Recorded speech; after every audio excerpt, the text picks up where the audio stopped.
రాత్రి 11 అవుతా ఉంది. ఇంకా చేపల కోసం తిరగతానే ఉన్నాం. హాయ్ అండి, నేను మీ జైని. సో ఈ వీడియోలో మేము ఎన్ని చేపలు పట్టినామో, ఎలా పట్టినామో చూపిస్తాను. ఇంట్రెస్ట్ ఉంటే చూసేయండి.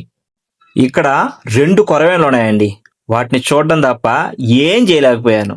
ఎందుకంటే ఒకటి నీళ్ళు ఎక్కువ ఉన్నాయి, ఇంకొకటి మా దగ్గర కత్తి మాత్రమే ఉంది. ఎటువంటి ఊతం అలాంటిది ఏదీ లేదనమాట.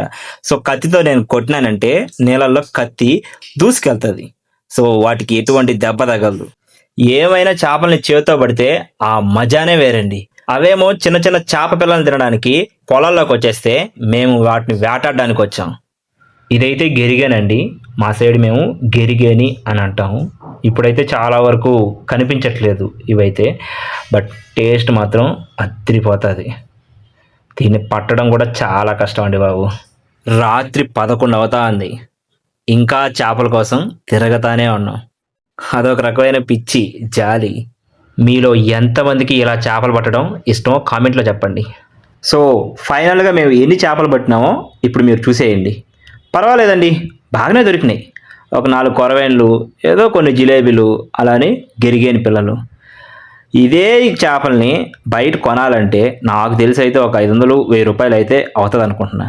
ఏదో ఈ నైట్ పుణ్యం అంటూ అలా వేటకొచ్చి ఇలా కొట్టుకొని వెళ్తున్నాం. ఇంకా వేటాడిన చేపల్ని మేమిద్దరం పంచుకొని ఇంకా మా ఇళ్ళకైతే బయలుదేరినాము. ఊరంతా చల్లగా పడుకోనుంటే మేము చూడండి వేటకు వేసి వస్తాను. సో నా వీడియో మీకు నచ్చినట్లయితే లైక్ చేయండి. నెక్స్ట్ వీడియో కోసం వెయిట్ చేయండి. సరికొత్త వీడియోలతో మళ్ళీ కలుద్దాం.